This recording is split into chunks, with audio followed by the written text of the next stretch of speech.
Hello everyone, आज के video में हम ऑल इंडिया बार एग्जामिनेशन 19 में आपके कम वेटेज वाले सब्जेक्ट को कवर करेंगे। इसमें आपके 5 सब्जेक्ट हैं जो 2 नंबर के हैं और इनका कुल वेटेज रहेगा 10 नंबर का। तो आज की वीडियो में अपन 10 नंबर के क्वेश्चंस को 10 नंबर के पोर्शन को कवर करेंगे अच्छे से। पहला सब्जेक्ट है आपके इंटेलेक्चुअल प्रॉपर्टी एक्ट, फिर company act, cyber act, environmental law और लैंड एक्विजिशन एक्ट। ये टोटल आपके 5 सब्जेक्ट हैं जो मिला करके 10 नंबर का वेटेज रखते हैं। चलिए शुरू करते हैं। सब्जेक्ट 1 बौद्धिक संपदा कानून, इंटेलेक्चुअल प्रॉपर्टी लॉ। मैं सीधे ही आपको सवालों के जवाब बताऊंगा क्योंकि समय बहुत कम है, 2 दिन रहा है एग्जाम में, तो सीधे आंसर को ही पढ़ेंगे। चलिए, किस अधिनियम के अंतर्गत भारत में पेटेंट प्रदान किए जाते हैं? तो पेटेंट के लिए अपने अलग से एक्ट है, पेटेंट अधिनियम 1970, ऑप्शन सी। चलिए नेक्स्ट क्वेश्चन नंबर 2, किस अधिनियम के तहत भारत में कॉपीराइट की सुरक्षा प्रदान की जाती है? तो कॉपीराइट के लिए कॉपीराइट अधिनियम 1957 बना हुआ है, तो option A. Next, GI tag का पूर्ण रूप क्या है? जीआई की फुल फॉर्म बतानी है, ज्योग्राफिक इंडिकेशन फुल फॉर्म होती है। और जीआई टैग पहली बार मिला था दार्जिलिंग की चाय को 2004 में, तो ऑप्शन बी। नेक्स्ट, भारत में ट्रेडमार्क का पंजीकरण कितने वर्षों के लिए वैध होता है? ट्रेडमार्क होता है 10 वर्षों के लिए, सीधा ही। अगर ऑप्शन मिल जाए तो ऑप्शन सी बिल्कुल सही आंसर होगा। नेक्स्ट क्वेश्चन नंबर 5, पेटेंट के लिए आविष्कार का क्या आवश्यक गुण होना चाहिए? तो आविष्कार में नवीनता होनी चाहिए, गैर स्वाभाविक होना चाहिए, औद्योगिक उपयोगिता होनी चाहिए, यानी कि उपरोक्त सभी, ऑप्शन डी। नेक्स्ट, कॉपीराइट की अवधि भारत में लेखक की मृत्यु के बाद कितने वर्षों तक रहती है? 60 वर्षों तक रहती है, ऑप्शन बी। नेक्स्ट, बौद्धिक संपदा का कौन सा रूप लोगो और ब्रांड नामों की सुरक्षा करता है? तो वो ट्रेडमार्क होता है, ऑप्शन बी। नेक्स्ट, स्पीड ऐसी ही रहेगी। इस सवालों ये जो कैटेगरी है, मैंने 4 कैटेगरी बना रखी है। 1 मिनट के लिए आप रुक जाओ, मैं आपको 4 कैटेगरी बताता हूँ। ये मैंने एआईबी के पॉइंट ऑफ व्यू से स्टडी प्लान बनाया 4 दिन का, 17 दिसंबर को बनाया था, लेकिन आज तारीख है 19, यानी कि अब ये 4 दिन का नहीं रहेगा, 2 दिन में आपको कवर करना पड़ेगा। यानी कि 2 दिन में आपको ये वाले 2 पोर्शन कवर करने हैं। 19 और 20 तारीख को आपको ये करना है। ये कुल मिला के आपके हो जाएंगे 46 और 67 नंबर का पोर्शन हो जाएगा। 2 दिन में आपको ये करना है, ऐसे 67 नंबर का पोर्शन हो जाएगा। और फिर आपको ये 2 पोर्शन 21 तारीख को करने हैं एग्ज़ाम से पहले, तो कुल मिला करके 33 नंबर का पोर्शन ये हो जाएगा। तो इस हिसाब से आप स्टडी प्लान सेट कर सकते हो, क्योंकि इसमें मैंने सारी 19 सब्जेक्ट दे रखी है, कैसे आपको फॉलो करना था, ठीक है। लेकिन अब 2 दिन ही रहे हैं, तो सीधा ही आपको 2-2 दिन में कंप्लीट करना है पूरे कोर्स को। तो ऐसे पढ़ के भी आप एआईबी को क्लियर कर सकते हो। चलिए फिर से चलते हैं अपन सब्जेक्ट पर। ये आपका पोर्शन है जो मैं आपको पूरा करवा रहा हूँ 10 नंबर का। इससे पहले मैंने पूरा करवा रखा है। सबकी पीडीएफ मैंने टेलीग्राम चैनल पर दे रखी है, सभी की पीडीएफ। ये जो चारों कैटेगरी है जिसमें 19 सब्जेक्ट है, सबकी ही पीडीएफ 4 भागों में बांट के मैंने दे दी है टेलीग्राम चैनल पर, जिसकी लिंक आपको डिस्क्रिप्शन में मिल जाएगी। वहाँ से आपको पीडीएफ मिल जाएगी, तैयारी कर लो अच्छे से, यह भी क्लियर हो जाएगा। चलिए नेक्स्ट,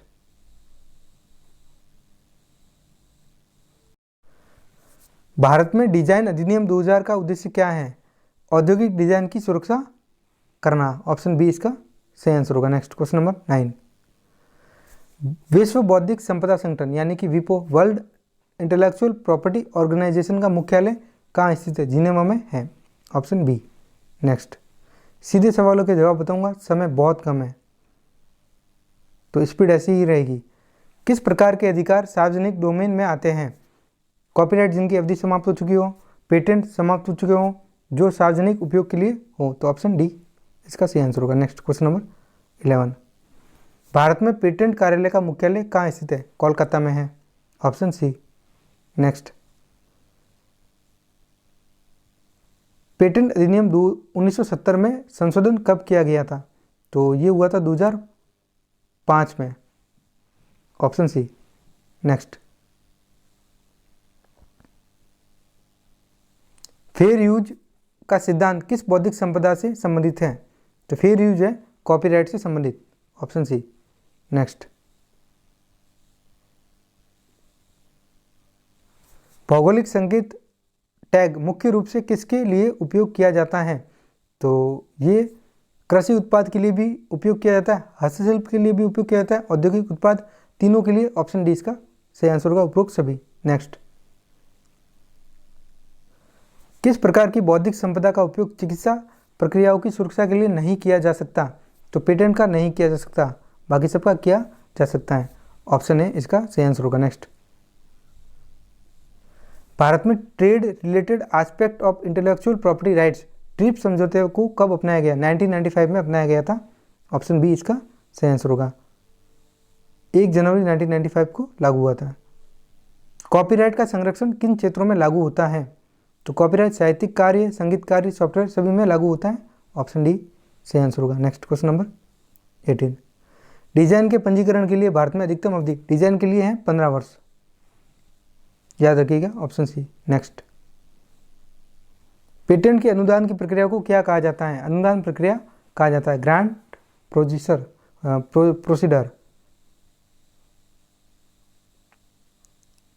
नहीं, इसका क्वेश्चन, इसका आंसर हो सकता है पेटेंट के अनुदान की प्रक्रिया को कहा जाता है परीक्षण, ये होगा, ये नहीं होगा, ये यहाँ पर गलत प्रिंट हो गया है, ठीक है। इसका आंसर होगा ऑप्शन बी, परीक्षण, examination. Next, question number 20, Bharat में ट्रेडमार्क का पंजीकरण किस विभाग के द्वारा किया जाता है? तो ट्रेडमार्क के लिए ट्रेडमार्क कार्यालय बना हुआ है, ऑप्शन सी इसका सही आंसर होगा। नेक्स्ट, भारत में पहली बार जेई टैग किस उत्पाद को दिया गया था? दार्जिलिंग की चाय को दिया गया था 2004 में। चलिए नेक्स्ट, किस अधिनियम में भौगोलिक संकेतों के पंजीकरण और संरक्षण की व्यवस्था की गई है? तो इसके लिए जेई एक्ट बना हुआ है अलग से, तो भौगोलिक संकेत पंजीकरण और संरक्षण अधिनियम 1999, तो ऑप्शन सी। नेक्स्ट, बौद्धिक संपदा अधिकारों के बारे में जागरूकता बढ़ाने के लिए भारत में कौन सी योजना शुरू की गई है? तो intellectual property rights national intellectual property right policy, यानी कि राष्ट्रीय आईपीआर नीति, ऑप्शन बी इसका सही आंसर होगा। चलिए नेक्स्ट, कॉपीराइट का अधिकार मूल रूप से किसे प्रदान किया जाता है? मूल रचनाकार को, ओरिजिनल क्रिएटर को प्रदान किया जाता है, ऑप्शन सी इसका सही आंसर होगा। नेक्स्ट, क्वेश्चन नंबर 25, किस अंतर्राष्ट्रीय समझौते के तहत बौद्धिक संपदा अधिकारों के मानक स्थापित किए गए थे? ट्रिप्स समझौते में किए गए थे, ऑप्शन बी इसका सही आंसर होगा। नेक्स्ट, क्वेश्चन नंबर 26, भारत में ट्रेडमार्क अधिनियम 1999 के तहत पंजीकरण की प्रक्रिया के दौरान आपत्ति दर्ज करने की अवधि क्या है? 4 महीने हैं, 4 महीनों में आपत्ति दर्ज की जा सकती है, ऑप्शन सी इसका सही आंसर होगा। नेक्स्ट, क्वेश्चन नंबर 27, डिजाइन अधिनियम 2000 के तहत पंजीकृत डिजाइन की अधिकतम अवधि 15 वर्ष होगी। नेक्स्ट,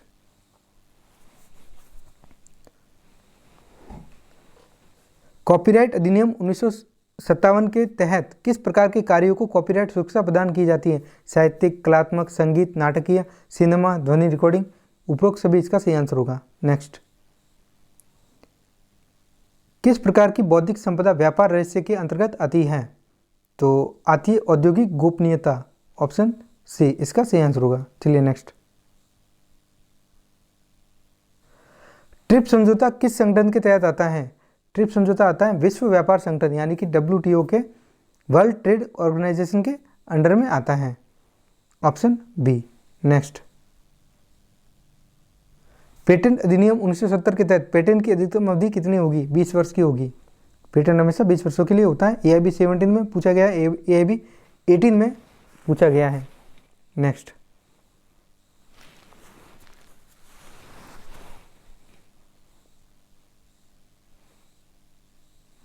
भारत में पेटेंट अधिनियम 1970 के तहत जबरन लाइसेंसिंग का उद्देश्य क्या है? आवश्यक दवाओं तक सुलभता प्रदान करना, यानी कि आवश्यक दबाव तक सुलभता बढ़ाना। ऑप्शन बी इसका सही आंसर होगा। नेक्स्ट 33, किस अधिनियम के तहत भौगोलिक संकेतों का संरक्षण दिया जाता है? तो ये जीआई टैग, इसके लिए अलग से ही एक एक्ट बना हुआ है भारत में, जीआई पंजीकरण और संरक्षण अधिनियम 1999। तो ऑप्शन ए इसका सही आंसर होगा। नेक्स्ट, बौद्धिक संपदा अधिकार का मुख्य उद्देश्य क्या है? रचनाकारों को उनके कार्यों का संरक्षण देना। तो ऑप्शन बी इसका सही आंसर होगा। नेक्स्ट क्वेश्चन नंबर 35, बौद्धिक संपदा किसका संरक्षण करती है?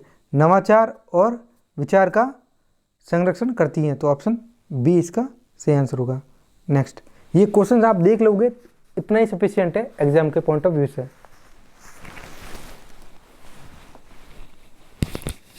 नेक्स्ट क्वेश्चन नंबर 36, बौद्धिक संपदा अधिकार के कितने मुख्य प्रकार हैं? टोटल 4 प्रकार हैं। Option D, patent, trademark, copyright, trade secret. Patent 20 वर्षों के लिए होता है, ट्रेडमार्क होता है 10 वर्षों के लिए। नेक्स्ट, बौद्धिक संपदा शब्द का पहला उपयोग 19वीं शताब्दी में किया गया था। तो ऑप्शन सी इसका सही आंसर होगा। नेक्स्ट क्वेश्चन नंबर 38, वीपो का पूरा नाम क्या है? World Intellectual Property Organization. Option A. Next,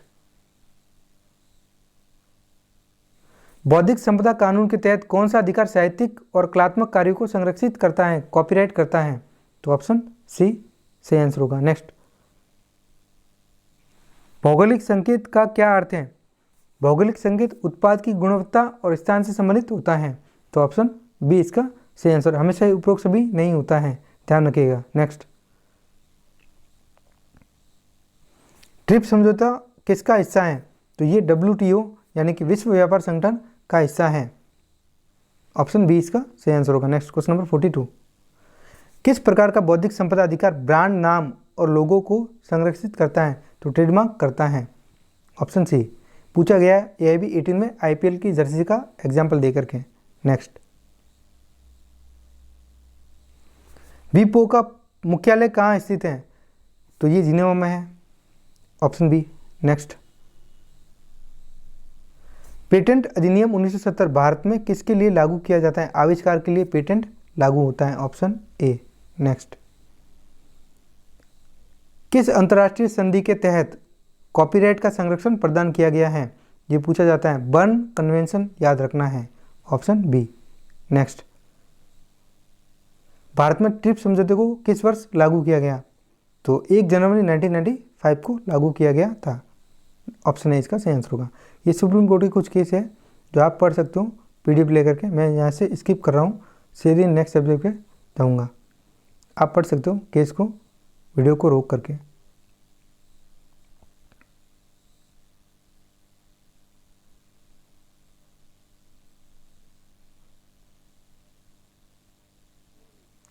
subject number 2, company कानून। इसका वेटेज भी आपके एग्जाम में 2 नंबर का है। कंपनी अधिनियम 2013 किस दिन प्रभावी हुआ? इन्फोर्समेंट डेट बतानी है। तो इन्फोर्समेंट डेट है 1 अप्रैल 2014। ऑप्शन ए इसका सही आंसर हो जाएगा। चलिए नेक्स्ट, सीमित देयता का सिद्धांत क्या इंगित करता है? लिमिटेड लायबिलिटी, यानी कि इसका आंसर होगा शेयरधारकों की देयता उनके निवेश तक सीमित होती है। ऑप्शन ए इसका सही आंसर होगा। नेक्स्ट क्वेश्चन नंबर 3, एक निजी कंपनी के सदस्यों की अधिकतम संख्या क्या है? बता दूं, निजी कंपनी में ये रेशियो पकड़ के चलता है, न्यूनतम 2, अधिकतम 200। दिख जाए ऑप्शन में तो टिक कर लेना। Option C. चलिए नेक्स्ट क्वेश्चन नंबर 4, एक सार्वजनिक यानी कि पब्लिक कंपनी में न्यूनतम कितने निदेशक होने चाहिए? AIB 18 में पूछा गया था। 3 होने चाहिए। ठीक है, डायरेक्टर 3 होने चाहिए न्यूनतम एक पब्लिक कंपनी में। नेक्स्ट क्वेश्चन नंबर 5, कंपनी का अलग कानूनी अस्तित्व किस मामले में स्थापित किया गया, यानी कि सेपरेट लीगल एंटिटी किस केस में एस्टेब्लिश की गई थी? तो केस था Salomon versus Salomon and company limited. याद रखना है, मोस्ट इंपॉर्टेंट केस है कंपनी का। इसमें ही बोला गया था कि कंपनी एक कृत्रिम व्यक्ति जिसका पृथक वैधानिक अस्तित्व होता है। नेक्स्ट, कंपनी का कौन सा दस्तावेज इसके उद्देश्यों को सीमित करता है? तो उद्देश्य बताने वाले दो आपको बता देता हूं, दो दस्तावेज होते हैं कंपनी के main. Memorandum of association, article of association, ये होता है मेन ऑब्जेक्ट, मेन दस्तावेज जो कंपनी के उद्देश्य को बताता है, और ये होता है कंपनी का आंतरिक प्रबंध करने वाला दस्तावेज। तो इसका आंसर होगा उद्देश्य संगम ज्ञापन, memorandum of association, option B इसका सही आंसर होगा। चलिए नेक्स्ट, कंपनी अधिनियम 2013 के तहत अधिकृत पूंजी क्या होती है? ऑथराइज कैपिटल का मतलब होता है कंपनी की एक तरह से मैं बता दूं हाईएस्ट लिमिट होती है, तो कंपनी द्वारा अधिसूचित अधिकतम पूंजी, ऑप्शन बी। नेक्स्ट, CSR लागू करने के लिए कंपनी का नेटवर्क कितना होना चाहिए? 500 करोड़ का होना चाहिए, 500 करोड़ का होना चाहिए। दिख जाए ऑप्शन में, बिल्कुल, तो आप सही कर लेना, ऑप्शन बी इसका सही आंसर होगा। नेक्स्ट, अंशदायी सदस्य कौन होते हैं? कॉन्ट्रीब्यूटरी मेंबर वो होते हैं जो कंपनी के समापन पर, वाउंड अप जब होता है कंपनी का, उस समय वो पेमेंट करते हैं, भुगतान करते हैं, तो ऑप्शन बी इसका सही आंसर होगा। नेक्स्ट, क्वेश्चन नंबर 10, कंपनी के मुख्य उद्देश्य को कहाँ लिखा जाता है? मुख्य मेन ऑब्जेक्ट को लिखा जाता है मेमोरेंडम ऑफ एसोसिएशन में, यानी कि संगम ज्ञापन में, ज्ञापन पत्र भी कहते हैं जिसे, ऑप्शन ए इसका सही आंसर होगा। नेक्स्ट, क्वेश्चन नंबर 11, कौन सी कंपनी लाभांश का भुगतान नहीं करती? सभी कंपनियां करती हैं सिवाय गैर लाभकारी कंपनियों के, तो non profit organisation, option D गैर लाभकारी कंपनियां। नेक्स्ट, कंपनी अधिनियम 2013 के तहत निदेशक कब अयोग्य घोषित किया जा सकता है? दिवालिया हो जाए तब, और अपराध में दोषी हो जाए, कॉन्विक्ट हो जाए तब भी, और 12 महीनों तक लगातार अनुपस्थित रहता है, एब्सेंट रहता है तब भी, तो ऑप्शन डी इसका सही आंसर हो जाएगा। नेक्स्ट, कंपनी के उपनियम आर्टिकल ऑफ एसोसिएशन का उद्देश्य क्या है? कंपनी के आंतरिक प्रबंध को नियंत्रित करना, यानी कि ऑप्शन बी इसका सही आंसर होगा। नेक्स्ट, क्वेश्चन नंबर 14, कंपनी अधिनियम 2013 के तहत निम्नलिखित में से कौन से मुख्य प्रबंधकीय व्यक्ति KMP में शामिल नहीं है? स्वतंत्र लेखाकार शामिल नहीं होता है, ऑप्शन सी। नेक्स्ट, कौन सा प्राधिकरण भारत में सूचीबद्ध कंपनियों को नियंत्रित करता है? तो उसके लिए भारतीय प्रतिभूति और विनिमय बोर्ड यानी कि सेबी की स्थापना कर रखी है, ऑप्शन बी इसका सही आंसर होगा। नेक्स्ट, क्वेश्चन नंबर 16, कंपनी अधिनियम 2013 के तहत पहली बार ऑडिटर की नियुक्ति कब की जाती है? 30 दिनों के भीतर भीतर करनी होगी, ऑप्शन ए। नेक्स्ट,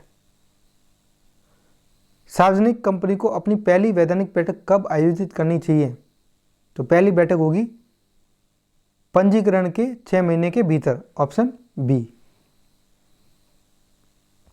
नेक्स्ट, ज्ञापन पत्र में मुख्य खंड कितने मुख्य खंड होते हैं? 6 मेन क्लॉज होते हैं, तो ऑप्शन बी। नाम वाक्य, उद्देश्य वाक्य, ऐसे कुल मिला के 6 मेन क्लॉज होते हैं। 19, पब्लिक कंपनी के गठन के लिए न्यूनतम कितने निदेशकों की आवश्यकता होती है? पब्लिक के लिए न्यूनतम 2, ऑप्शन ए इसका सही आंसर होगा। फिर भी ऑप्शन देख लेना, यहां पर गलत प्रिंट हो गया, सॉरी, फिर से पढ़ते हैं। पब्लिक कंपनी, बिल्कुल पब्लिक कंपनी पूछा है तो 3 है, यहां पर मैंने निजी कंपनी समझ लिया था। पब्लिक कंपनी के गठन के लिए न्यूनतम, ये वापस से रिपीट हो गया है, इससे पहले भी पूछा गया है तो ये रिपीट हो गया है, तो यहाँ पर निजी कंपनी रखिएगा, निजी कंपनी मान लीजिएगा, ठीक है। निजी कंपनी के लिए 2 चाहिए और न्यूनतम पब्लिक कंपनी है तो 3 डायरेक्टर चाहिए, इसलिए मैंने बोला था एक बार ऑप्शन देख लेना, ऑप्शन बी। रिपीट हो गया क्वेश्चन, रिपीट हो गया। चलिए नेक्स्ट, NCLT की स्थापना किस वर्ष हुई? NCLT बनी थी 2016 में, ठीक है। इससे पहले कंपनी एक्ट हुआ करता था 1956 का, ये भी आप ध्यान रखिएगा। इससे पहले जो ये 2013 का कंपनी एक्ट, इससे पहले 2013 से पहले 1956 वाला कंपनी अधिनियम भारत में शासित होता था। 1 जून 2016 मैंने डेट भी मेंशन कर रखी है। नेक्स्ट, एकल सदस्य कंपनी किस प्रकार की कंपनी है? 1 पर्सन कंपनी। ये एक नया प्रोविजन लेकर के आए हैं 2013 के एक्ट में, पहले नहीं होता था। पहले निजी कंपनी कम से कम 2 व्यक्तियों से बनती थी, अब 1 पर्सन कंपनी का भी लेकर के आए हैं प्रोविजन, लेकिन ये प्राइवेट कंपनी से जुड़ा हुआ है, निजी कंपनी से जुड़ा हुआ है, तो ऑप्शन बी इसका सही आंसर होगा। नेक्स्ट क्वेश्चन नंबर 22, कंपनी अधिनियम 2013 के तहत एक निजी कंपनी में न्यूनतम कितने निदेशक होते हैं? तो निजी कंपनी तो 2। नेक्स्ट, कंपनी अधिनियम 2013 के अनुसार CSR गतिविधियों पर कंपनी को अपने औसत लाभ का कितना प्रतिशत खर्च करना होता है? 2% आपको खर्च करना ही पड़ेगा। ऑप्शन बी इसका सही आंसर होगा। CSR में अगर पूछ ले तो आपको 2% ध्यान में रखना है। नेक्स्ट, कंपनी अधिनियम 2013 के अनुसार किस कंपनी में निदेशकों की न्यूनतम आयु कितनी होनी चाहिए? 18 वर्ष होनी चाहिए, मेजर होने चाहिए। ऑप्शन है, बस इतना ही काफ़ी है। कंपनी के पंजीकरण के लिए कौन सा दस्तावेज सबसे पहले फाइल किया जाता है? मेमोरेंडम ऑफ एसोसिएशन, संगम ज्ञापन, ज्ञापन पत्र। ऑप्शन है। नेक्स्ट, कंपनी सचिव का मुख्य कार्य क्या है? कंपनी की कानूनी अनुपालना सुनिश्चित करना। Option B. नेक्स्ट, कंपनी को पंजीकरण के कितने दिनों के भीतर अपना पंजीकृत कार्यालय स्थापित करना होता है? तो 30 दिन के भीतर रजिस्टर्ड ऑफिस भी बनाना ही पड़ेगा। तो ऑप्शन सी से आंसर होगा।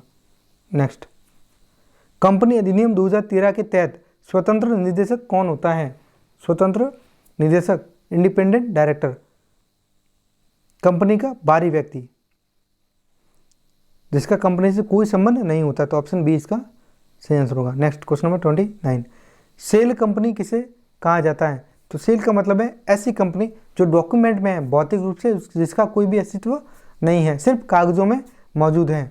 तो ऑप्शन ए आपको ध्यान में रखना है, क्वेश्चन बन सकता है। नेक्स्ट, विदेशी कंपनी का अर्थ भारत के बाहर रजिस्टर्ड कंपनी। ऑप्शन ए, सीधा ही आंसर को जाएंगे। नेक्स्ट क्वेश्चन नंबर 31, कंपनी अधिनियम 2013 के तहत विलय और अधिग्रहण की प्रक्रिया कौन देखता है? विलय और अधिग्रहण, मर्जर और एक्विजिशंस की प्रक्रिया को देखता है NCLT। Option B. Next, company में साझेदार की देयता सामान्यतः कैसी होती है? सीमित होती है, लिमिटेड होती है। Option B. नेक्स्ट, कंपनी अधिनियम 2013 के तहत निजी कंपनी के लिए पेड अप कैपिटल पूंजी क्या है? अभी तक तो कोई लिमिट नहीं है, 2013 तक तो कोई भी लिमिट एक्ट में नहीं है। नेक्स्ट, कंपनी अधिनियम 2013 के अनुसार निदेशकों की बैठक यानी कि डायरेक्टर की बैठक मीटिंग कितनी बार आयोजित की जानी चाहिए? तो बोर्ड मीटिंग होनी चाहिए 4 बार, तो हर तिमाही में होनी चाहिए। तो ऑप्शन बी इसका सही आंसर होगा। नेक्स्ट, कंपनी अधिनियम 2013 के तहत शेयर पूंजी को किस प्रकार वर्गीकृत किया जा सकता है?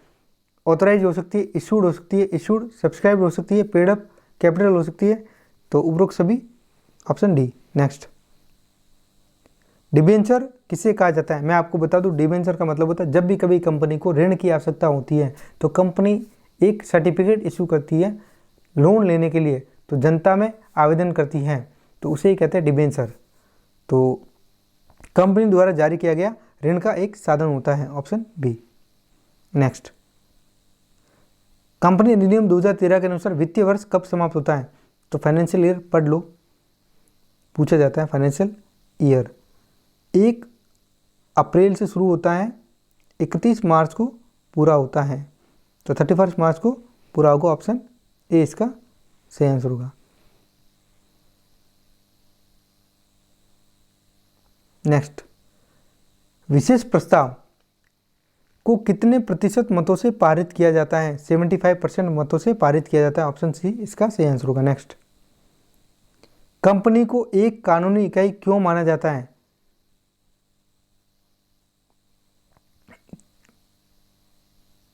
एक व्यक्ति की तरह अधिकार और दायित्व रखती है, ये कर का भुगतान भी करती है, ये अदालत में मुकदमा दायर कर सकती है और मुकदमा झेल सकती है। तो तीनों ऑप्शन सही है, उपरोक्त सभी इसका सही आंसर होगा। नेक्स्ट, वार्षिक साधारण बैठक यानी कि एनुअल जनरल मीटिंग एजीएम जिसे शॉर्ट में कहते हैं, कब आयोजित की जाती है? प्रत्येक वित्तीय वर्ष यानी कि प्रत्येक फाइनेंशियल ईयर की समाप्ति के 6 महीने के भीतर भीतर एजीएम को बुलाना ही होगा। Option A. नेक्स्ट, निजी कंपनी में शेयर हस्तांतरण पर क्या प्रतिबंध होता है?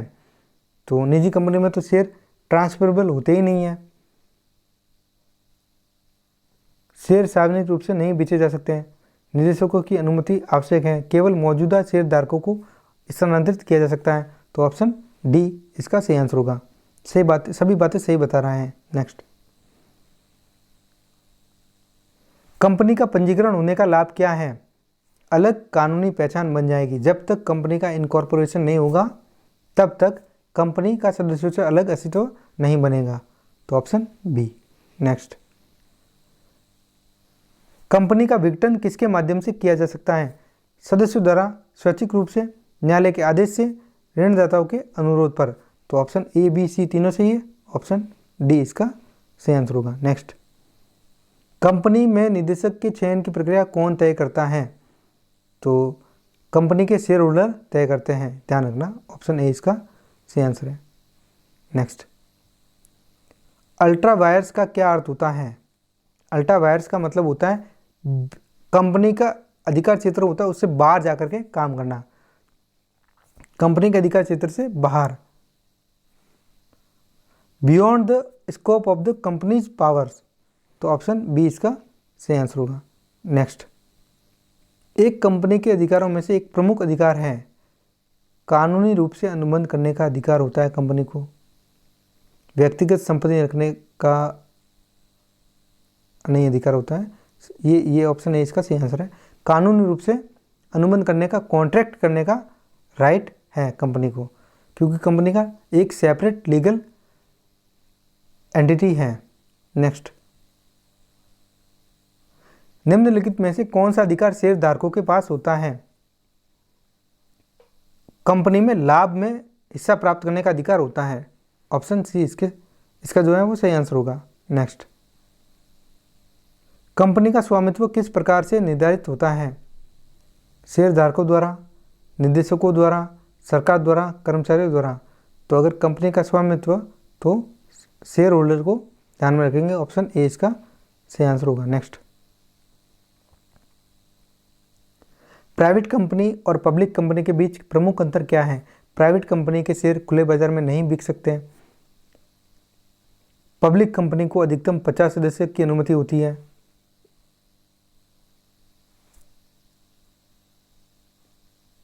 प्राइवेट कंपनी का बोर्ड निदेशक नहीं हो सकता, ये भी गलत बात है, पब्लिक कंपनी को न्यूनतम एक नहीं, ऑप्शन ए इसका सही आंसर है। प्राइवेट कंपनी के शेयर खुले बाजार में नहीं बिक सकते हैं।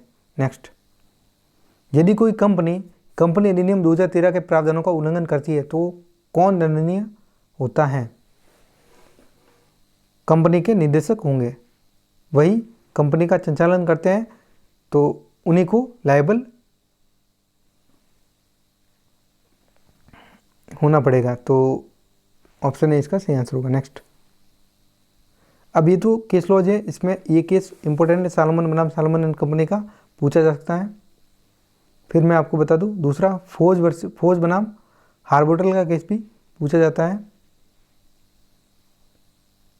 रूल ऑफ मेजोरिटी इसका, एस्परी रेलवेज कैरेज बनाम रीचे का केस भी पूछा जाता है, ये भी इम्पोर्टेंट है, पढ़ सकते हो, पीडीएफ आपको मिल जाएगी। केस लॉस तो डायरेक्ट वहीं से आप पढ़ लेना एक बार के लिए, मैं यहाँ से स्किप कर रहा हूँ, वीडियो लंबा हो जाएगा नहीं तो रोक के पढ़ लेना,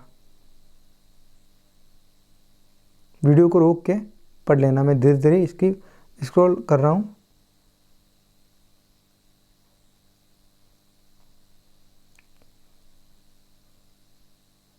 ये भी केस इंपॉर्टेंट है, लीज एयर फार्मिंग का केस कई बार पूछा जाता है, ध्यान रखिएगा। नेक्स्ट, अब आपके सब्जेक्ट नंबर 3, इसका भी वेटेज आपके 2 नंबर का रहेगा। तो क्वेश्चन नंबर 1 स्टार्ट करते हैं। Information technology act 2000 IT act 2000 किस उद्देश्य से लागू किया गया? तो आईटी एक्ट का उद्देश्य है साइबर अपराधों को नियंत्रित करने के लिए, इलेक्ट्रॉनिक कॉमर्स को वैधता प्रदान करने के लिए, डिजिटल सिग्नेचर को वैधता प्रदान करने के लिए। तो ऑप्शन डी इसका सही आंसर होगा। उपरोक्त सभी बातें सही है, सभी उद्देश्यों के लिए बनाया गया है। नेक्स्ट, धारा 66 आईटी एक्ट 2000 किससे संबंधित है? ये आपत्तिजनक सामग्री का ऑनलाइन संचार, और इसे कई बार एग्जाम में पूछा गया है।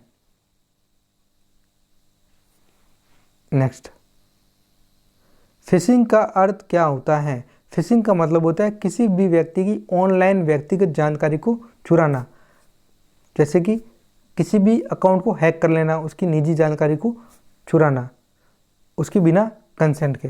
तो बैंकिंग विवरण चुराने का प्रयास करना। ऑप्शन ए ज़्यादा नज़दीक है, तो ऑप्शन ए इसका सही आंसर होगा। नेक्स्ट, कौन सा प्राधिकरण आईटी एक्ट 2000 के तहत डिजिटल हस्ताक्षर प्रमाण पत्र जारी करता है? Controller of Certifying Authorities. Option C. Next, cyber अपराध के लिए भारत साइबर सुरक्षा घटनाओं से निपटने के लिए आपातकालीन उपाय हैं। तो option B CERT-in, option B. Next, cyber appellate tribunal का मुख्य कार्य क्या है? साइबर विवादों का निपटारा करना। तो ऑप्शन बी साइबर विवादों का निपटारा करना। नेक्स्ट,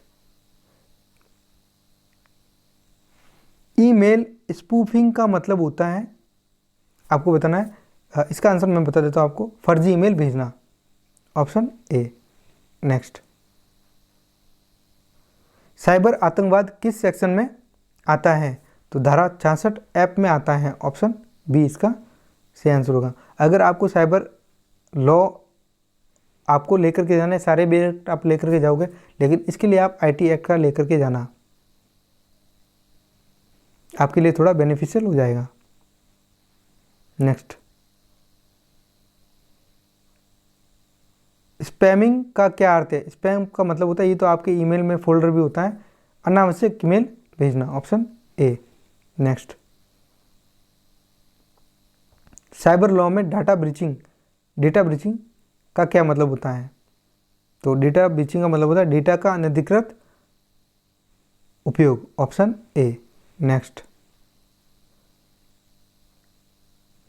भारत में साइबर अपराध की रिपोर्ट कहाँ दर्ज की जा सकती है? साइबर क्राइम सेल में की जा सकती हैं। नेक्स्ट, साइबर लॉ में बोटनेट का अर्थ क्या है? तो बोटनेट का मतलब होता है अवैध गतिविधियों के लिए उपयोग किए गए कंप्यूटरों का नेटवर्क। Option B.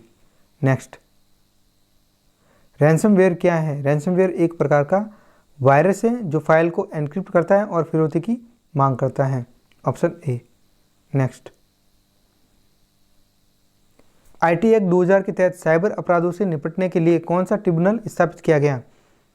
Cyber appellate tribunal. Option B. Next,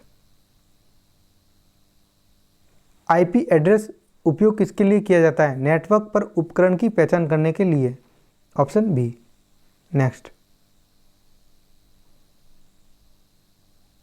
cyber stalking का क्या अर्थ है? सोशल मीडिया पर किसी व्यक्ति को बार बार परेशान करना साइबर स्टॉकिंग कहलाता है। Option A. नेक्स्ट,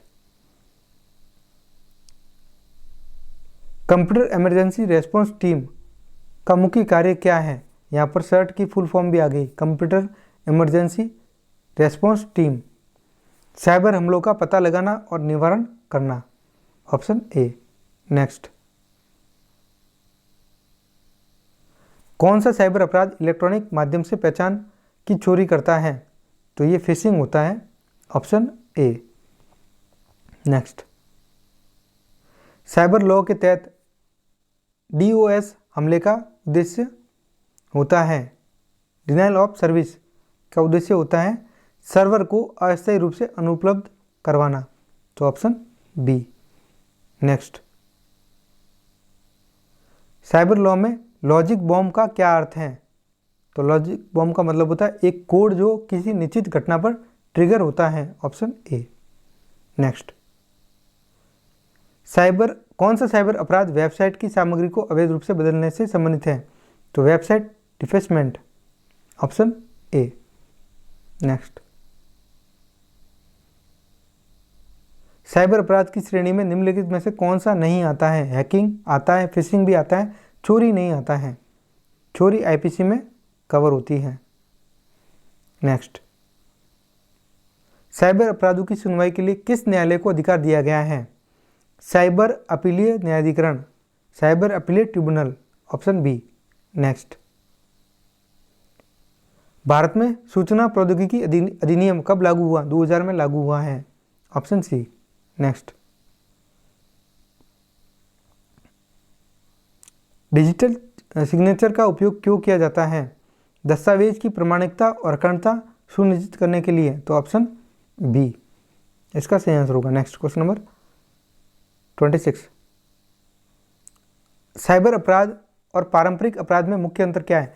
साइबर अपराध ऑनलाइन होते हैं जबकि पारंपरिक अपराध भौतिक रूप से किए जाते हैं, option A. Next, e commerce transaction में कौन सी तकनीक डेटा की गोपनीयता सुनिश्चित करती है? फायरवॉल करती है। ठीक है, ऑप्शन ए इसको ध्यान में रखना है। साइबर लॉ में नेट न्यूट्रलिटी का क्या अर्थ है? सभी इंटरनेट उपयोगकर्ताओं को समान डेटा गति मिलनी चाहिए, ऑप्शन ए इसका सही आंसर होगा। नेक्स्ट, मेलवेयर का उद्देश्य क्या होता है? मेलवेयर का मतलब होता है उपयोगकर्ता के सिस्टम को नुकसान पहुंचाना, तो ऑप्शन बी। नेक्स्ट, स्पूफिंग का अर्थ क्या उद्देश्य है? तो इसका मतलब होता है किसी अन्य व्यक्ति की पहचान का उपयोग करना, तो ऑप्शन ए इसका सही आंसर होगा। नेक्स्ट, फायरवॉल का उपयोग किस लिए किया जाता है? नेटवर्क को अवांछित एक्सेस से बचाने के लिए, ऑप्शन ए इसका सही आंसर होगा। Next, question number 32, data privacy का महत्व क्या है? उपयोगकर्ता के व्यक्तिगत डेटा की सुरक्षा सुनिश्चित करना, ऑप्शन ए इसका सही आंसर होगा। Next, denial of service attack का मुख्य उद्देश्य क्या होता है? सर्वर को बाधित करना और उसे अनुपलब्ध बनाना, ऑप्शन ए इसका सही आंसर होगा। नेक्स्ट, सार्वजनिक कुंजी यानी कि पब्लिक की और निजी कुंजी यानी कि प्राइवेट की किस प्रकार के एन्क्रिप्शन में उपयोग की जाती है? तो ये एसिमेट्रिक एन्क्रिप्शन में उपयोग की जाती है, ऑप्शन बी इसका सही आंसर होगा। नेक्स्ट, फिशिंग हमलों का मुख्य उद्देश्य क्या है? उपयोगकर्ता की व्यक्तिगत जानकारी चुराना, ऑप्शन ए। नेक्स्ट, कौन सा साइबर अपराध फेक न्यूज फैलाने से संबंधित है? Online defamation, option B. Ransomware का मुख्य उद्देश्य क्या है?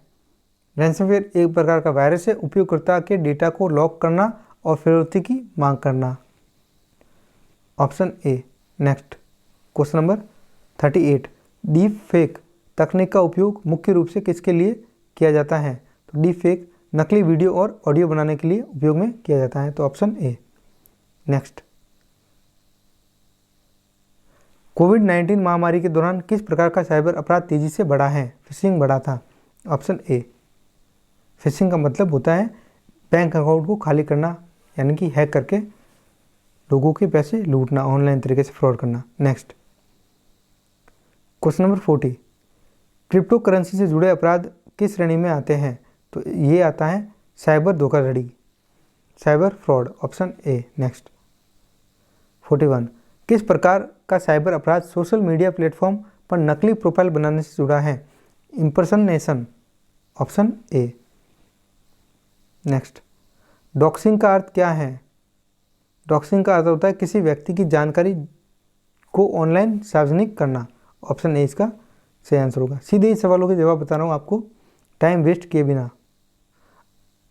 आप अदर ऑप्शंस को भी देख सकते हो एक बार के लिए, ठीक है। Next, question number 43, online gaming platform पर साइबर अपराध किस प्रकार होता है? नकली पुरस्कारों के माध्यम से धोखाधड़ी, जो कि आजकल बहुत ज़्यादा बढ़ गया है, ऑप्शन ए इसका सही आंसर होगा। नेक्स्ट, बोटनेट अटैक का उद्देश्य क्या है? बोटनेट का उद्देश्य होता है कंप्यूटर नेटवर्क को संक्रमित करना और समन्वित हमले करना, ऑप्शन ए।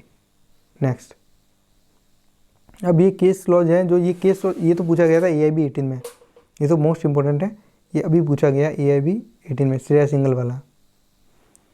श्रेया सिंघल बनाम यूनियन ऑफ इंडिया केस किससे संबंधित है? IT एक्ट की धारा 66A, जिसे असंवैधानिक घोषित किया गया है, सॉरी संवैधानिकता से संबंधित है, तो ऑप्शन ए इसका सही आंसर होगा।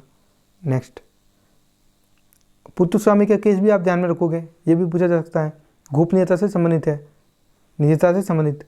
जो इम्पोर्टेंट होगा मैं आपको बता दूंगा। गौतम गंभीर वाला भी फेक सोशल ऑनलाइन डिफॉर्मेशन से संबंधित है, नहीं, ये तो ऑप्शन डी, स्पूफिंग और इम्पर्सनेशन से संबंधित है, ये नहीं पूछा जाएगा वैसे इतना। जो इम्पोर्टेंट है मैं आपको बता दूंगा। हाँ, ये वेलोर वाला केस पूछा गया है AIB 18 में, ठीक है, ये अभी पूछा गया है, लेटेस्ट केस है, तो आपको ध्यान में रखना है।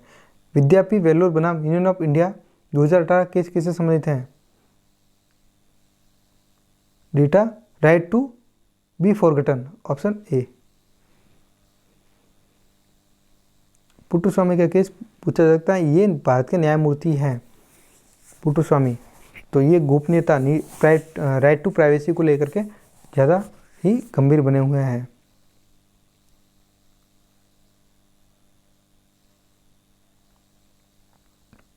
अनीता खत्री वाला नहीं पूछा जाएगा,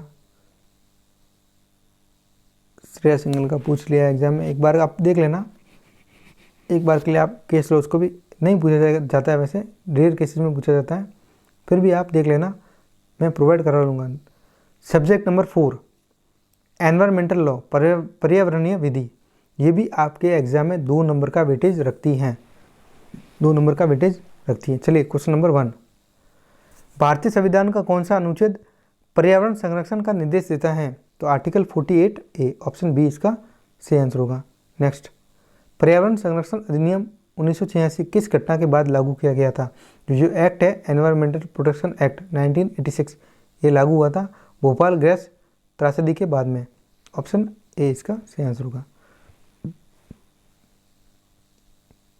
सतत विकास का सिद्धांत, डॉक्ट्रिन ऑफ सस्टेनेबल डेवलपमेंट, इसका मतलब होता है पर्यावरण और विकास के बीच संतुलन को स्थापित करना, ऑप्शन सी इसका सही आंसर हो जाएगा। नेक्स्ट, पर्यावरण प्रभाव आकलन का मुख्य उद्देश्य क्या है?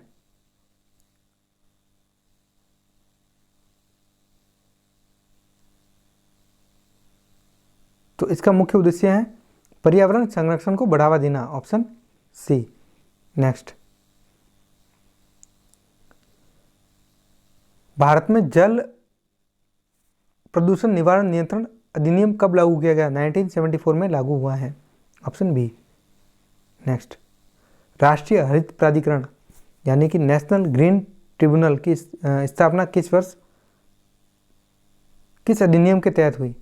तो ये अलग से एक्ट बना हुआ है, राष्ट्रीय हरित अधिकरण अधिनियम 2010, National Green Tribunal Act 2010, option B इसका सही आंसर होगा। नेक्स्ट, पब्लिक ट्रस्ट डॉक्ट्रिन का मुख्य उद्देश्य क्या है? पर्यावरणीय संसाधनों की सार्वजनिक सुरक्षा करना, ऑप्शन बी इसका सही आंसर होगा। नेक्स्ट, पेरिस समझौता किस विषय से संबंधित है? तो ये क्लाइमेट चेंज को लेकर के हुआ था, जलवायु परिवर्तन, इसका आंसर होगा option B. Next, sustainable development का अर्थ क्या है? विकास और पर्यावरण के बीच संतुलन स्थापित करना, ऑप्शन बी। नेक्स्ट, पूछा जा सकता है, ध्यान में रखना आप, निम्नलिखित में से कौन सा केस पर्यावरण संरक्षण से संबंधित है? तो मैं आपको बता दूं, पर्यावरण संरक्षण को लेकर के MC मेहता के केस फेमस थे, तो MC मेहता बनाम भारत संघ का मामला, ऑप्शन बी इसका सही आंसर होगा। जब आप पढ़ो और केस लो आ जाए, MC मेहता हमेशा ही पर्यावरण के मुद्दे उठाते थे। नेक्स्ट, क्वेश्चन नंबर 11, ये भी पूछा जा सकता है, इंपॉर्टेंट है, पॉल्यूटर पेज प्रिंसिपल का अर्थ क्या है? इसका मतलब होता है प्रदूषण करने वाला व्यक्ति मुआवजा यानी कि क्षतिपूर्ति देगा, ऑप्शन ए। नेक्स्ट,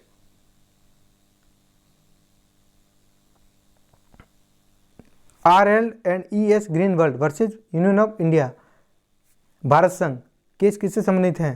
तो ये जैव विविधता नहीं, ध्वनि प्रदूषण से संबंधित है, ऑप्शन डी।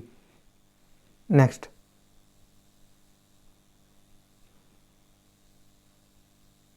निम्नलिखित में से कौन सा अधिनियम जैव विविधता के संरक्षण के लिए लागू किया गया है? तो जैव विविधता अधिनियम 2002 को लागू किया गया। ऑप्शन सी इसका सही आंसर होगा। नेक्स्ट, स्टॉकहोम, ये पूछा जा सकता है, स्टॉकहोम सम्मेलन किस वर्ष आयोजित हुआ? तो ये हुआ था 1972 में। Option A. नेक्स्ट, और डेट भी दे रखी है 5 जून 1972। वन संरक्षण अधिनियम 1980 का उद्देश्य क्या है? वन भूमि में गैर वाणिज्यिक उपयोग को विनियमित करना। ऑप्शन सी इसका सही आंसर होगा। नेक्स्ट, राष्ट्रीय पर्यावरणीय अपील प्राधिकरण की स्थापना कब की गई? 1997 को हुई है। ऑप्शन सी इसका सही आंसर होगा। 26 मार्च 1997 डेट भी दे रखी है। पंचायत अनुसूचित क्षेत्रों में विस्तार अधिनियम 1996 किससे संबंधित है? आदिवासी क्षेत्रों में पर्यावरणीय प्रबंध करना। ऑप्शन ए इसका सही आंसर है। नेक्स्ट, ये पूछा जा सकता है, रियो डिक्लेरेशन का मुख्य उद्देश्य क्या है? सतत विकास को बढ़ावा देना। Option B. नेक्स्ट, वायु प्रदूषण निवारण और नियंत्रण अधिनियम 1981 का मुख्य उद्देश्य वायु गुणवत्ता की निगरानी। Option A. नेक्स्ट, ये भी पूछा जा सकता है, पृथ्वी सम्मेलन किस वर्ष और कहाँ आयोजित किया गया था? 1992 में रियो डी जेनेरियो में, ब्राजील के रियो डी जेनेरियो में आयोजित किया गया था। तो ऑप्शन ए ध्यान में रखिएगा। नेक्स्ट, शॉर्ट नोट में दे रखा है, पर्यावरणीय संरक्षण अधिनियम 1986 के तहत पर्यावरण की परिभाषा में क्या शामिल है? सभी आएंगे, जल, वायु, भूमि, सभी जीवित प्राणी, पर्यावरणीय घटकों के बीच अंतर्संबंध। इसका आंसर होगा उपरोक्त सभी। Option D. नेक्स्ट, ओजोन परत संरक्षण के लिए कौन सा अंतर्राष्ट्रीय समझौता लागू किया गया? पूछा जा सकता है। तो मॉन्ट्रियल प्रोटोकॉल, ध्यान में रखना है आपको, Montreal Protocol. Option B. Next, निम्नलिखित में से कौन सा प्राधिकरण वायु प्रदूषण के नियंत्रण के लिए जिम्मेदार है? तो वायु प्रदूषण के लिए केंद्रीय प्रदूषण नियंत्रण board. Option B. Next, amicus curiae का मतलब है न्यायालय का मित्र। Option A. Next, MC Mehta बनम कमलनाथ, ये तो पूछा गया AB 18 में, केस किससे संबंधित है? तो ये केस है वन भूमि का दुरुपयोग। Option B. नेक्स्ट, ध्वनि प्रदूषण विनियमन और नियंत्रण नियम 2000 के तहत दिन और रात के समय की अनुमेय ध्वनि परमिसिबल लिमिट क्या है? दिन के समय 55 डेसिबल और रात के समय 45 डेसिबल। ऑप्शन ए इसका सही आंसर होगा। तो मैंने मेंशन भी कर रखा है, आप यहाँ से पढ़ सकते हो। इको सेंसिटिव जोन घोषित करने का उद्देश्य क्या है? संरक्षित क्षेत्रों के चारों ओर जैव विविधता की रक्षा करना। Option B. नेक्स्ट, नदी जोड़ परियोजना का मुख्य उद्देश्य क्या है? जल संसाधनों का समान वितरण करना। Option B. नेक्स्ट, राष्ट्रीय जैव विविधता प्राधिकरण किस अधिनियम के तहत स्थापित किया गया? जैव विविधता अधिनियम 2002 के तहत स्थापित किया गया। Option B. Next, Supreme Court ने किस मामले में सतत विकास सिद्धांत को मान्यता दी? तो केस था नर्मदा बचाओ आंदोलन बनाम भारत संघ। ऑप्शन सी ध्यान में रखना है आपको। नेक्स्ट, पर्यावरणीय अधिकार किस अनुच्छेद के तहत जीवन के अधिकार का हिस्सा माने गए हैं? अनुच्छेद 21 आर्टिकल 21 प्राण और दैहिक स्वतंत्रता। नेक्स्ट, भारत में जल प्रदूषण निवारण और नियंत्रण अधिनियम 1974 किसका प्राथमिक उद्देश्य है? जल स्रोतों की स्वच्छता बनाए रखना। Option C. नेक्स्ट, पर्यावरणीय प्रभाव आकलन का मुख्य चरण कौन सा है? तो इसका मुख्य चरण है प्रारंभिक पर्यावरणीय जांच करना। Option D. नेक्स्ट, वायु प्रदूषण निवारण और नियंत्रण अधिनियम 1981 का मुख्य उद्देश्य क्या है? वायुमंडलीय प्रदूषण को रोकना। Option A. नेक्स्ट,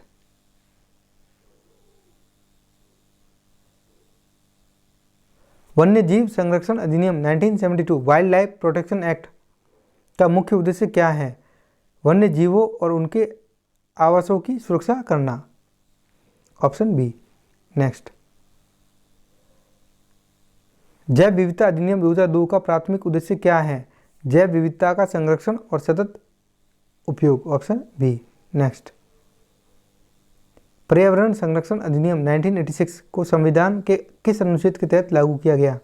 तो अनुच्छेद 253 आपको ध्यान में रखना है, अनुच्छेद 253। Option D. नेक्स्ट, स्टॉकहोम सम्मेलन 1972 का मुख्य विषय क्या था? मानव और पर्यावरण के बीच संबंध स्थापित करना। Option B. नेक्स्ट, राष्ट्रीय पर्यावरण नीति 2006 का मुख्य उद्देश्य क्या है?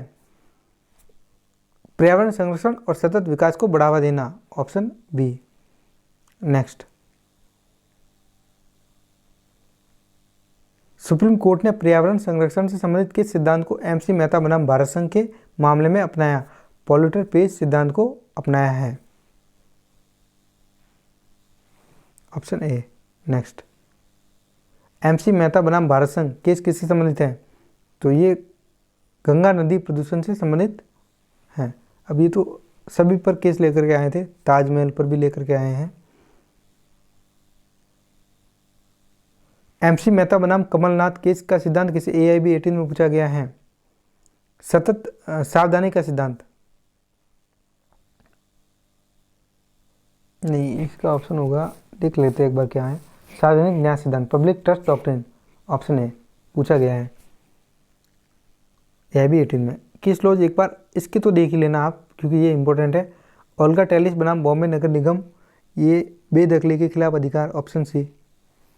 और फिर उसके बाद में सुभाष कुमार बनाम बिहार राज्य, तो ये है आपके जीवन का अधिकार। Option A. नेक्स्ट, फिर TN गोदावर्मन, ये भी नहीं पूछा जाएगा, ये पूछा जा सकता है। तृणमूल पद बनाम भारत संघ, TN वाला वनों का जैव विविधता का संरक्षण, वनों का संरक्षण। Option A. Next, case laws को एक बार देख लेना, ये बहुत इंपॉर्टेंट है।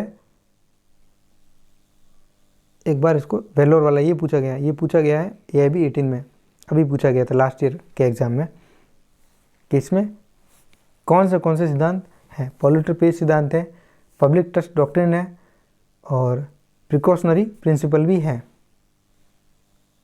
ये भी पूछा गया है, इसको लेकर के पूछा गया था, प्रिकॉशनरी प्रिंसिपल को लेकर के पूछा गया था। एमसी मेहता बनाम भारत संघ, तो ये किस शहर, दिल्ली शहर के लिए था। गोपालन स्वामी तमिलनाडु राज्य, वन्य जीव संरक्षण, सेंटर फॉर पीआईएल बनाम भारत संघ, पर्यावरण प्रभाव आकलन। इस तरह से आपको केस लॉज पर्यावरण के तो ध्यान में रखने ही है। चलिए नेक्स्ट, आपके last subject land acquisition act, इसको भी अच्छे से कवर कर लेते हैं तो आपके 10 नंबर का पोर्शन पूरा क्लियर हो जाएगा। भूमि अधिग्रहण अधिनियम 2013 को भारत में कब लागू किया गया? तो इसकी डेट है 1 जनवरी 2014। Option A.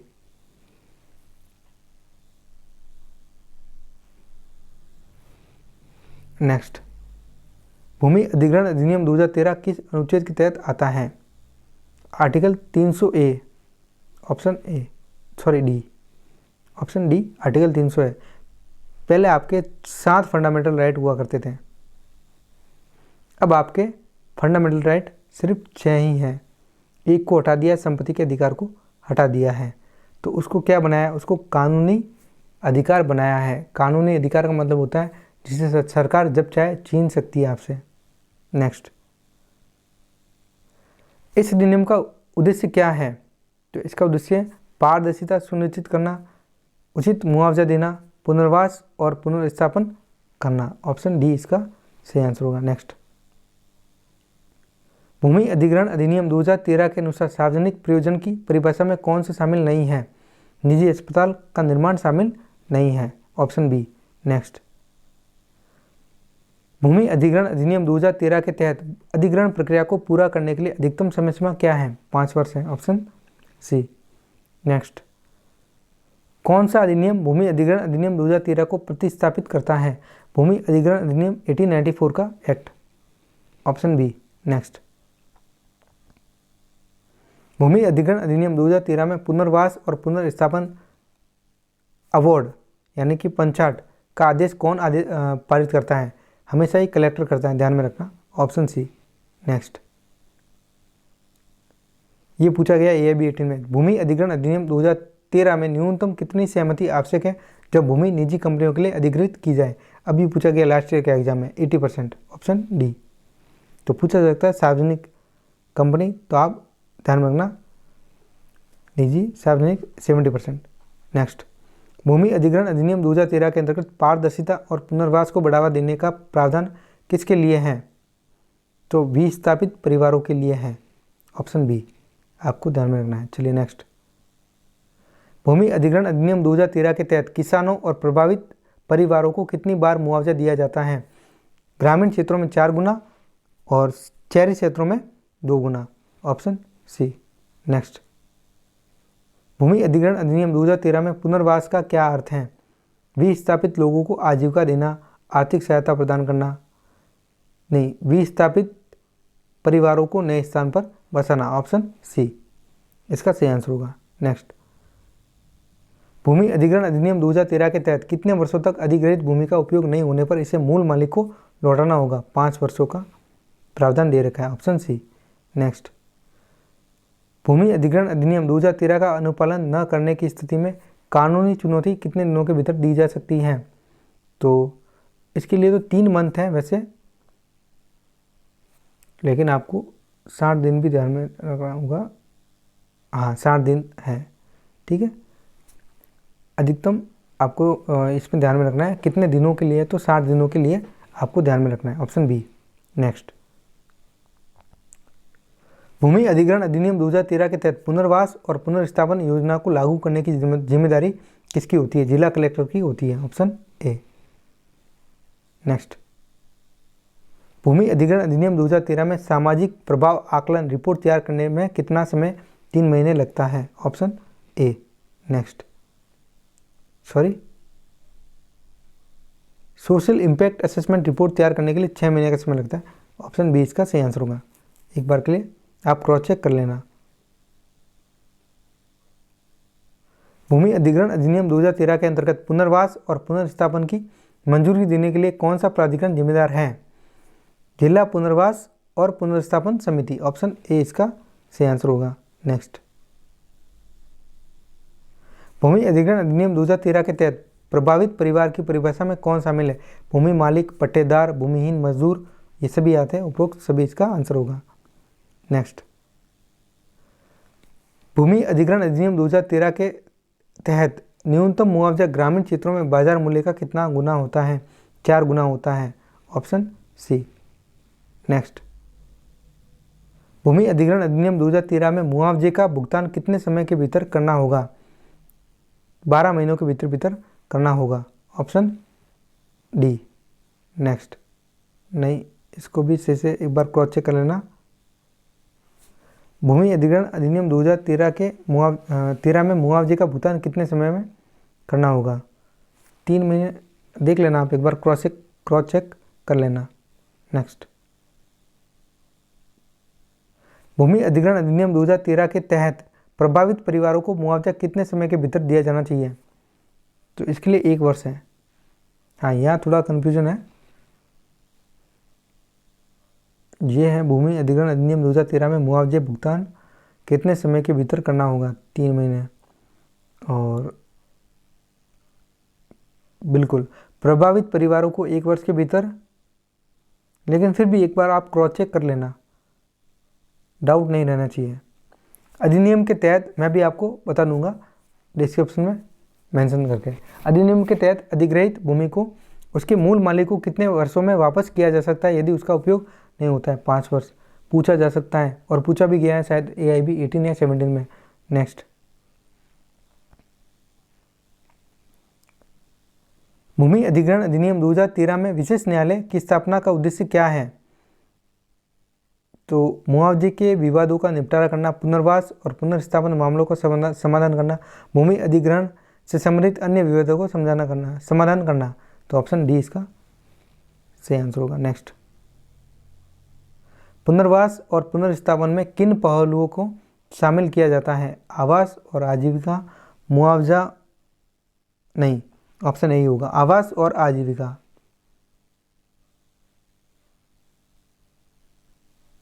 Option A.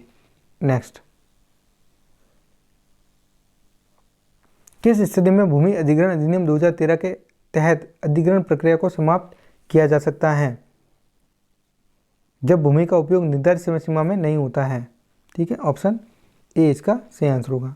Next, न्याय संगत मुआवजा तय करने के लिए भूमि अधिग्रहण अधिनियम 2013 में किस अवधारणा का उपयोग किया गया है? बाजार मूल्य की अवधारणा का उपयोग किया गया, ऑप्शन ए। नेक्स्ट, किस स्थिति में भूमि का अधिग्रहण नहीं किया जा सकता? जब प्रभावित व्यक्तियों की सहमति प्राप्त नहीं होती हो तब, ऑप्शन बी। नेक्स्ट, भूमि अधिग्रहण अधिनियम 2013 का आधिकारिक नाम क्या है? तो इसका पूरा नाम एक बार के लिए पढ़ लो।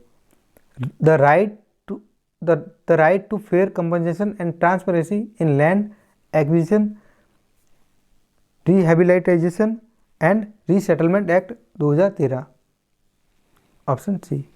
नेक्स्ट, यदि अधिग्रहण के बाद प्रभावित परिवारों का पुनर्वास नहीं किया गया तो क्या होगा? अधिग्रहण की प्रक्रिया अवैध मानी जाएगी, ऑप्शन बी इसका सही आंसर हो जाएगा। नेक्स्ट, भूमि अधिग्रहण अधिनियम 2013 के तहत क्या होता है यदि भूमि अधिग्रहण का उद्देश्य अधूरा रह जाता है?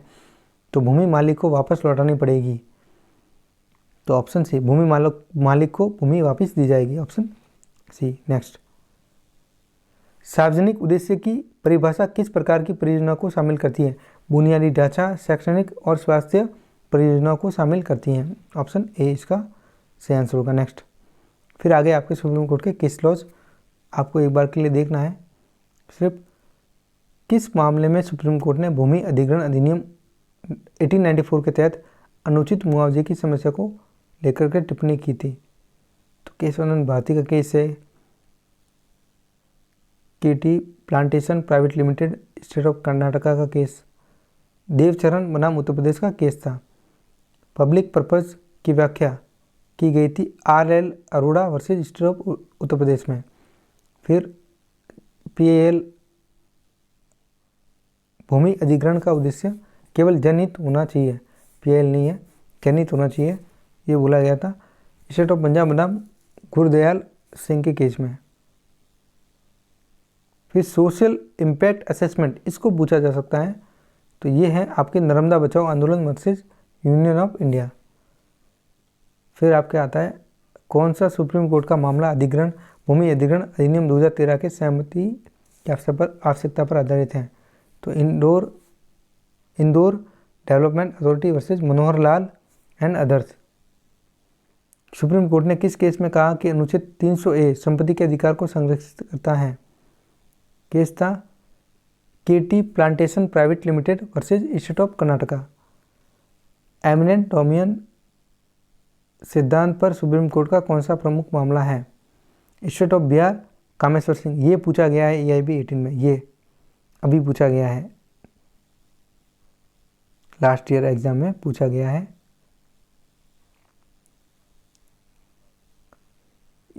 ये इसको पूछा गया था, स्टेट ऑफ बिहार कामेश्वर सिंह को पूछा गया था। तो केस लॉज से भी आते हैं, इसलिए मैंने PDF में केस लॉज भी डाले हैं। भूमि अधिग्रहण अधिनियम 1894 की धारा 4 की वैधता पर सवाल उठाने वाला मामला कौन सा था? तो ये हो सकता है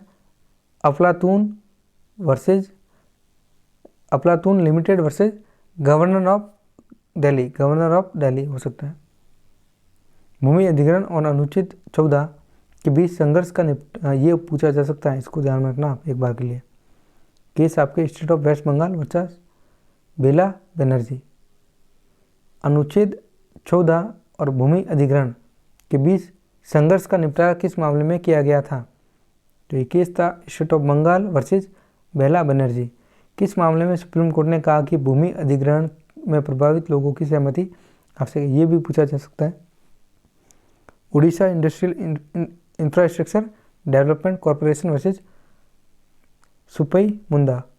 तो ये आपके थे कुल 5 सब्जेक्ट जिनका वेटेज था 2। तो ये कुल मिला के हो जाते हैं 10 मार्क्स के। तो 10 नंबर बहुत मायने रखते हैं। अगर आप ये वीडियो देख लेते हो तो 10 नंबर बहुत ज़्यादा मार्जिन रखते हैं एग्ज़ाम को पास होने में। सीधे सवाल आते हैं, अक्सर इन सब्जेक्ट को कवर करके स्टूडेंट नहीं जाते हैं, इनको स्किप कर देते हैं और मेजर पार्ट को पढ़ के जाते हैं, यानी कि कॉन्स्टिट्यूशन को पढ़ के जाते हैं, सीपीसी, सीआरपीसी, आईपीसी, एविडेंस को पढ़ के जाते हैं। और ये वाले जो सब्जेक्ट होते हैं, फैमिली लॉ को भी पढ़ के जाएंगे, पीआईएल देख लेंगे, फिर ये वाले सब्जेक्ट रह जाते हैं, company law, intellectual property act और cyber law, environmental law, land acquisition act, ये रह जाते हैं और यही पासिंग सब्जेक्ट है। तो ध्यान रखना, यही पासिंग सब्जेक्ट है, सीधे सवाल आते हैं। एक बार के लिए पीडीएफ देख लो और अच्छे से रीड आउट कर लो। पीडीएफ आपको मिल जाएगी टेलीग्राम चैनल पर, जिसकी लिंक डिस्क्रिप्शन में दे रखी है, तो डाउनलोड कर लेना। 19 तारीख है आज को छोड़ के 19 तारीख, 20 तारीख, 21 तारीख, 3 दिन आपके पास में है। 3 दिन में भी तैयारी कर सकते हो, ठीक है। अच्छे से 3 भागों में बांट लो। पहली category constitution, CPC, CrPC, IPC, evidence 46 marks की रहेगी, एक दिन में कवर कर लो। फिर आपके सेकंड और third category family law, business law, law of tort, MV act, CP act, PIL, advocate act, ADR, taxation law, labour law, administrative law, ये कुल मिलाकर के आपके हो जाएगी 21 मार्क्स और 23 यानी कि 44 मार्क्स की हो जाएगी। 2 दिन में आप ये कवर कर लो, दूसरे दिन यानी कि 20 तारीख को। फिर 21 तारीख को आप या तो फिर ये आज ही कर लो, ये तो 1 घंटे का ही काम है, अगर 1 घंटे पढ़ ले तो ये हो जाएगा इससे। फिर उसके बाद PAL, advocate act, ADR, taxation law, labour law, इन सब की वीडियो आपको मेरी यूट्यूब चैनल पर मिल जाएगी। तो इनको स्किप करके मत जाना, एक बार के लिए पढ़ के जाना, बेनिफिशियल रहेगा। और मैंने अपने चैनल पर EIB 17, 18 के पेपर भी सॉल्व करवाए हैं, तो उनको भी देख के जाना, फ़ायदा मिलेगा निश्चित तौर पर, क्योंकि रिपीट होते हैं एग्ज़ाम में कई बार क्वेश्चन। तो 3-4 नंबर का या तो 5 या 6 नंबर का फ़ायदा निश्चित तौर पर मिल जाएगा। पेपर पैटर्न कैसा आएगा वो भी आपको मालूम पड़ जाएगा। धन्यवाद।